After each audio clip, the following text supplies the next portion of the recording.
For the first time since the pandemic, Canada's carbon emissions have dropped. That's according to the Canadian Climate Institute. It recently released its early estimates on last year's emissions, showing emissions were down 0.8% from the previous year, meaning Canada has made 8% worth of progress on its emissions since 2005. And it's still a long way from the 40% reduction target for the end of this decade. Now, there's increasing political pressure to turn away from a key Liberal climate policy, the carbon tax, the consumer one in particular. Conservatives are going after NDP leader Jagmeet Singh over his shifting positions on this policy. But he claimed that he had torn up the carbon tax coalition so that Winnipeggers would not fire him in a by-election. He sold out seniors and families by hiking the carbon tax, driving up the cost of food and home heating. So, can Canada make the progress it needs if it reverses direction on the carbon tax? Dave Sawyer is principal economist for the Canadian Climate Institute. He's here with me in the studio, and Stephen Gordon is an economics professor at Laval University. It's good to see you both. Thanks for being here. David, hi. Good to be here. Dave Sawyer, let's start with you.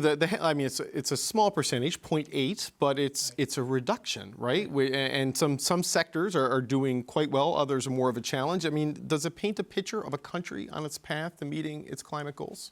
Yeah, we're characterizing it as modest progress, some movement, right? So we have the economy growing, we've got a population growing, we've got upward pressure on emissions, yet emissions are down. So we see progress there. And when you dig into the subsector level data, we see lots of sectors moving. There's uneven progress. Oil and gas emissions continue to climb quite rapidly, offsetting gains elsewhere. But when we look at the data, we see some progress, yes. What is the biggest driver of this? I know we have a bundle of policies. The consumer carbon tax is the big controversial one, but the industrial pricing has had a big effect. Electrification, what's the big driver of what success there is? Yeah, it's really hard to disentangle instrument by instrument, measure by measure, policy by policy. There's a lot going on. So think about it. You drive your car. It has energy efficiency regulations that every new car is improved in energy efficiency. Lots of EVs coming in. There's subsidies there. There's biofuel mandates.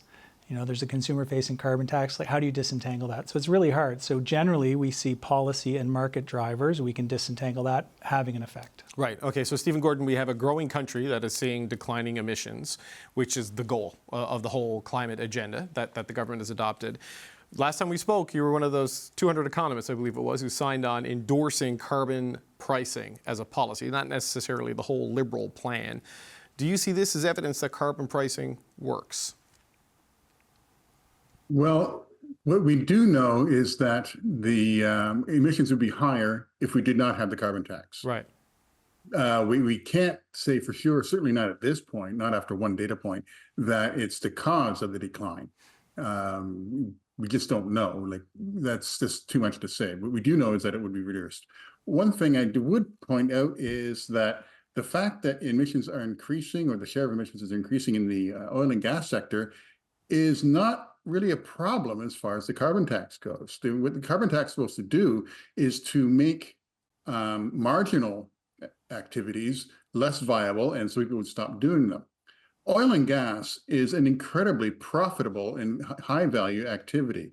That's probably the last thing we'd expect to see drop in case of that carbon tax. So the fact that its share is increasing is exactly what you would expect. You would expect the low value activities to slow down, to cease, and higher value activities to continue on. And that's looks exactly what we're having here. Right. I mean, we wait to see how the oil and gas emissions cap, when and if it's implemented, how that affects things, certainly in that sector. The whole point of the carbon tax is that you shouldn't have caps. You should let the price go, and you should let the lower value sectors drop out. Right. So, but here we are, and I know you're a proponent of carbon pricing as a policy writ large, Professor Gordon, not endorsing necessarily the Liberals' plan, but you've watched the political debate and the way it's going, and consumer carbon pricing seems dead or very close to dead, depending on where politics goes. I'm not sure what's going to happen with industrial pricing, because the Conservatives, who are the frontrunners, have not told us anything. What do you think happens with Canada's climate ambitions based on where the political environment is headed? Well, if the carbon tax goes, then emissions will be higher than they were without them. If the carbon tax goes, the emissions will be higher than they would be if we kept it. So how do you reduce emissions going forward? Steve Gordon, just on that. If you're not going to use pricing schemes that affect individuals, how do you do it? Command and control, regulations, all these more expensive, more costly measures that we've tried in the past, and they're just more costly. I guess, yes, of course they work, but at a higher cost. So Dave Sawyer, how do you view it? Because I know you're tracking this. This is your report that shows us this data, and I know you can't completely unspool it, but they all have to kind of come together to hit the targets. So what do you think happens based on where we're going right now? Yeah, so we can isolate the impacts of single policies in the future using modeling, so not real data, right? And so we did put up some analysis around this where we turned the consumer price on and off, we turned the industrial carbon price on and off, and we found the industrial carbon price is really, really important. Not a lot of policies pushing for reductions within the large industrials, right? Oil and gas emissions continue to climb. And despite the carbon price biting. If we go back to the Harper era, where carbon pricing was not a thing, and we were doing sector by sector regulations, it was a mess. It was an absolute mess on the industrial side. You have basically trying to target each single sector individually with a regulation to do something. And at the time, basically, nothing happened and it fell apart. So that's the other risk, that you just can't pull it all together for the large industrials at that level. Steve Gordon, do you agree with that assessment, that regulations and sector by sector? Because I don't know what the Conservatives are going to do on industrial pricing. I do remember Mr. Harper saying a $30 a ton carbon price was something he was willing to bring in, but obviously that's not part of the current mix of policies. Was it a mess when it was sector by sector regulations? How would you describe it? Well, yeah, because it's far more profitable to game the lobbyists, use lobbyists to game the system than to actually reduce emissions. So when you bring it into that level, if the only thing you're doing is regulating, well, what you want to do is get rid of the regulations, and the regulations are imposed by humans. It's very easy to find little ways to get them adjusted, and nothing happens.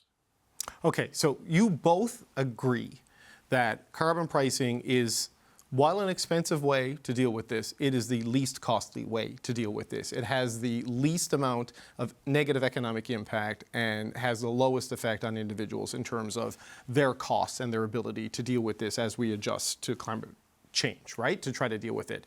So Steve Gordon, I wonder if you can respond to what we heard from Mr. Poilievre when he spoke to his caucus last week, where he said the carbon price, as it's expected to go up to by a couple more increases between now and 2030, he said it would be an economic nuclear winter. It would lead to mass hunger, malnutrition, seniors wouldn't be able to turn the heat above 13 or 14 degrees, and people wouldn't be able to drive or leave their homes. You signed a letter endorsing carbon pricing. Do you endorse malnutrition? Do you think this is where it would go if they went ahead with the Liberal plan? Of course it wouldn't happen like that. People always forget there's the rebates. Low-income households, the rebates that people in low-income households get from more than offset any increase that they have to pay in the carbon tax. So that's just wrong. If the only thing you look at is the carbon tax, then yeah. But if you take into account that the rebates that more than half of the bottom half of the income distribution end up net beneficiaries, that's just. This is just wrong to look at only one side of the package and ignore the other half. It's as if it makes about exact amount of sense of saying that the only thing the carbon tax does is give $800 to each household. Right, if you only talk about the rebate as opposed to the cost. So Dave Sawyer, just as a final point, how do you see it? You see where the political argument is going and where the consensus is going across the country. The opposition wants a carbon tax election. What should Canadians be thinking about? What should they know, as that may be where we're headed?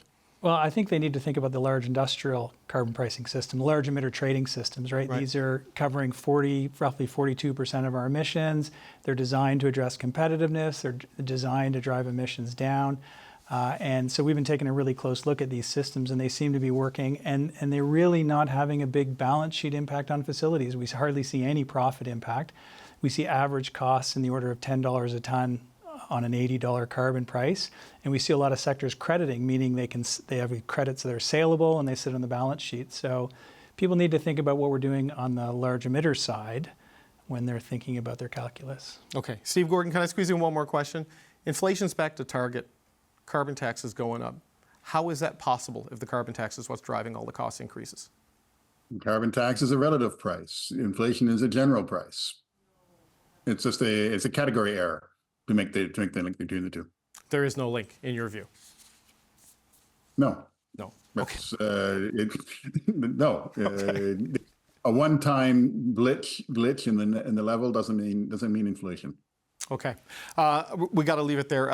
We'll have you back to talk more about this as we get more data and more developments on this. Dave Sawyer, Principal Economist of the Canadian Climate Institute. Stephen Gordon, an economics professor at Laval University. Thank you both for being here. Thank you, David.